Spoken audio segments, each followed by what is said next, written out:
Good evening, ladies and gentlemen, and welcome to my channel. In this first video, I would like to briefly explain what I do and why. In the first place, I will read you some poetry and good night stories, not just written by myself, but also by others. But the main focus of this channel will be erotic romance novels, because I feel that they have undergone a lot of development recently.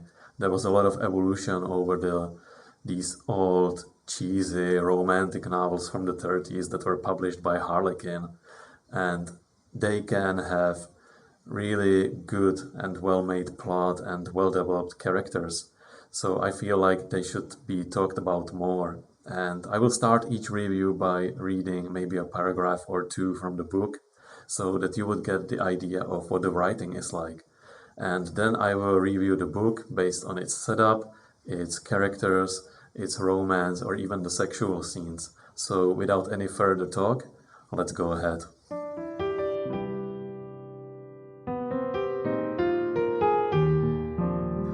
She had pale blue eyes, flushed cheeks, and long, black hair that I could imagine twisting my fingers through as I fucked her over my desk. Women rarely caught my attention, but she was not only beautiful. There was something exotic about her, something that made me want to know more.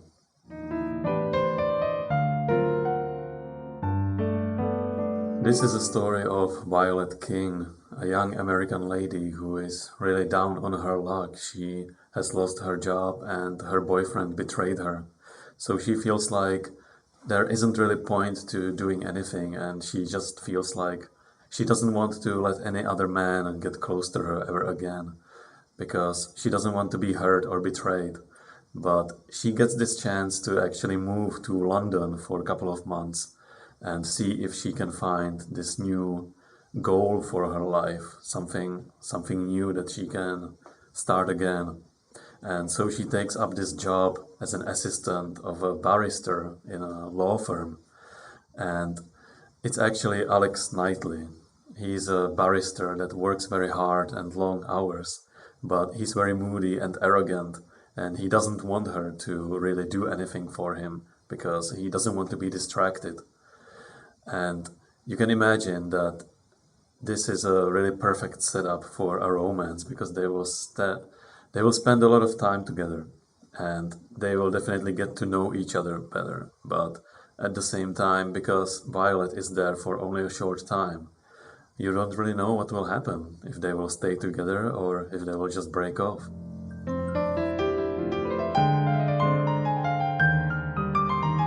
Alexander Knightley spends most of his time at work or working out. He is dedicated to being the best because his father was the best, and so he doesn't want to be distracted from his goal. He sacrificed everything to it, even his past relationships. And then along came Violet, who absolutely broke his world down and made him question everything he does. He is quite stubborn about his ways. He is quite rigid in them as well. And even though he is polite and he shows that he is caring, he doesn't really convey that in a really nice way. He's not interested in being pleasant to others. He is just focused on his job, and he just views everybody around as a distraction. And at the same time, he believes that he's not really the right person for a relationship because he doesn't think that he would have anything to offer to a woman. And it's interesting to see him change over the time and just realize what it means to be alive. Violet is that person who does that to him. She is very free-spirited, spontaneous, funny, and also very courageous and smart.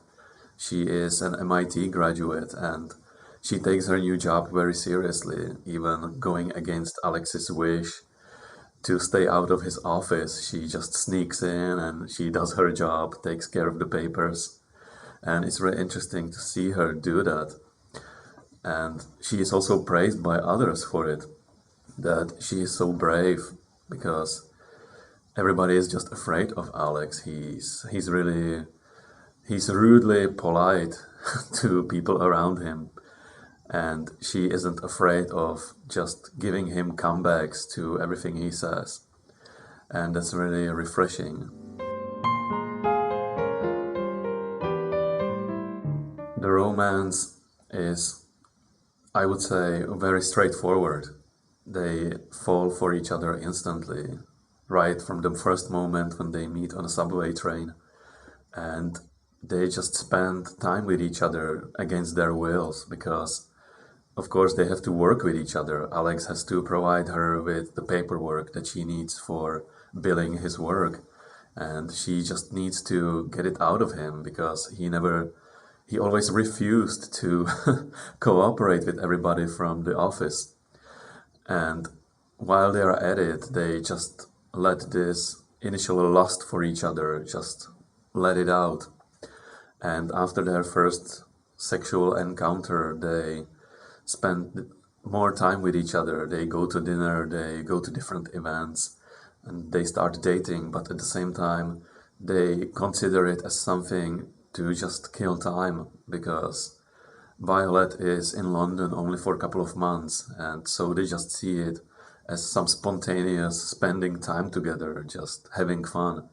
But over time, of course, it gets more serious, and Alex will have to fight for Violet because it's really hard for her to open up to another man, and it's really difficult for him to make time because of his work and also to get over the past that he just burned out on so many relationships. And in the end, of course, there will be some obstacles they have to overcome, and Violet will think that she has not really much to offer to him and she will have to compete with his job. But I'm glad that this story has a happy ending, even though it can be a little bit bumpy one.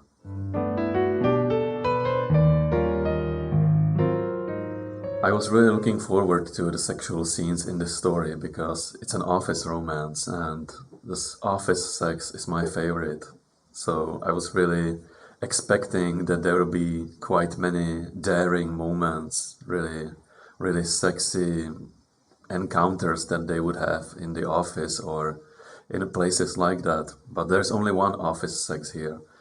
Not to say that there's not enough sex, there's plenty of it.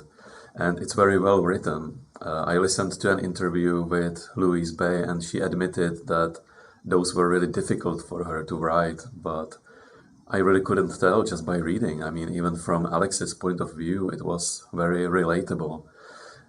There is not really that much unusual sex. It's pretty much just vanilla, but it's still written in that way that it will be difficult to read while you're on a bus or subway to work.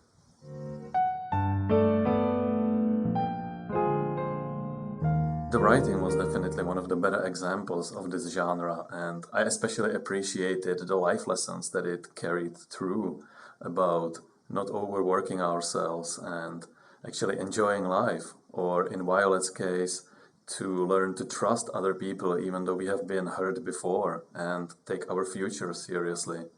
There wasn't any overly done drama, and that gave way to a lot of cute and witty humor coming from Violet and her comebacks to Alex's sophisticated rudeness.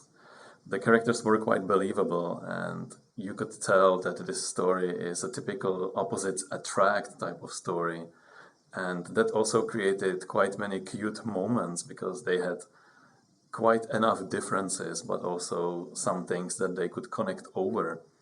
And the best thing about the whole writing to me was exactly what I just said, the great dialogues, really the way that the characters talked. It was really nice. And actually, one last thing is the presence of characters from the other novels, because this is a series, so you will also learn a little bit more about them.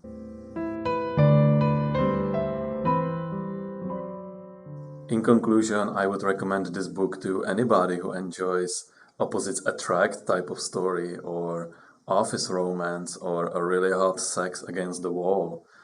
It strikes this right balance between the hot and sexy moments and the cute romantic ones. And even though this is a part of a series of royals, and there are other books about characters who appear in this book, then it still felt like a self-contained story and anybody could pick it up easily. I would actually recommend it to anybody who would like to get into the genre. It would be among my top 3 picks. It's just that good.